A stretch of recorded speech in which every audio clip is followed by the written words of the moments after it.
Hi, folks. This is Alan Tyson, along with my favorite sidekick, Jenna Babe, the Sweet Babe. Well, congratulations to our birds who came from behind in the fourth quarter last Saturday for the second time in 4 weeks, defeating a dang good South Alabama squad 34-30. The win runs our record to 4-1 in the Sun Belt, with our final 3 games coming against opponents that have a combined conference record of 5-11.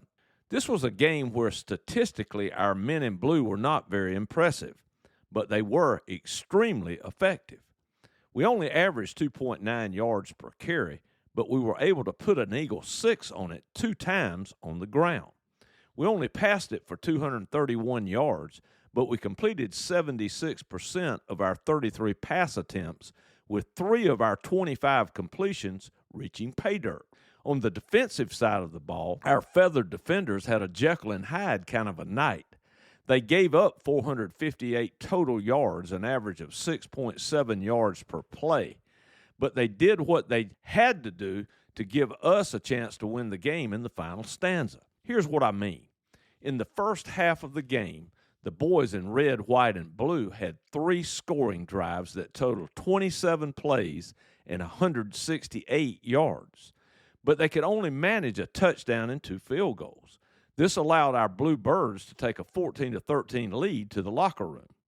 The Mountain Lions from Mobile received the second half kickoff and immediately drove 74 yards on 7 plays, making it 1st and goal at our 1-yard line.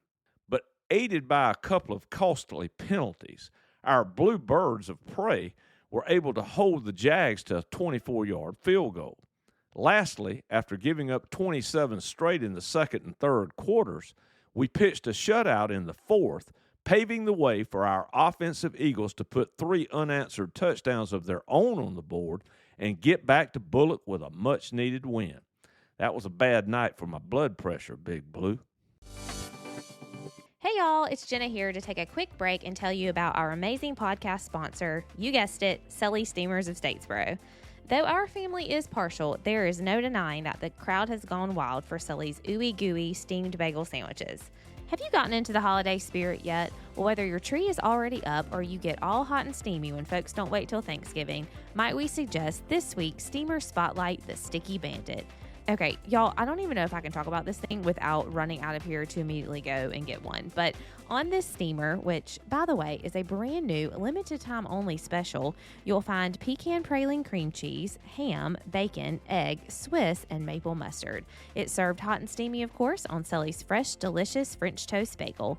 We can't wait for you to get after that sticky bandit before heading out to the prettiest little stadium in America. Go visit the Sully's team in-store located at 1098 Bermuda Run Road in the Market District. You can order online or go through the Sully's app for pickup or delivery, or better yet, instantly make everyone your biggest fan by having Sully's cater your tailgate, parties, or events this season and all year long. Go Sully's, go Eagles, and now back to AT.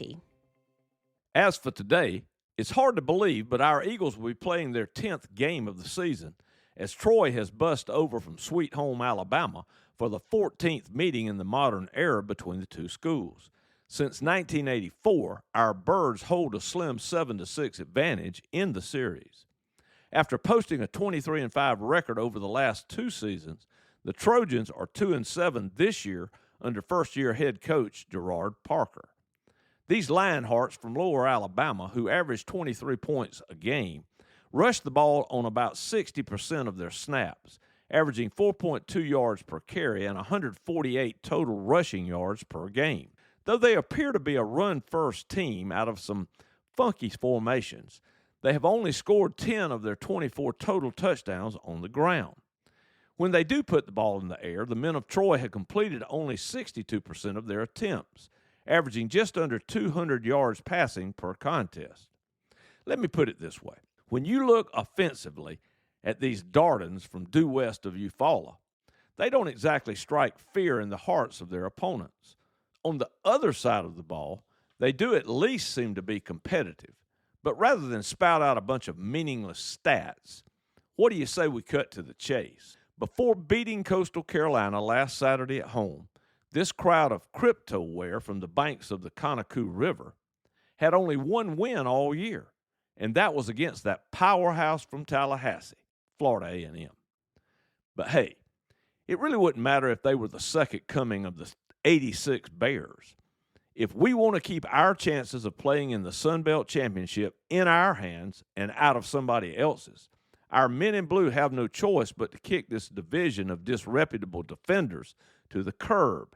And that's exactly what I'm expecting to happen today at the Irk Russell Complex. Pummel this pack of prophylactics from Pike County, Eagles.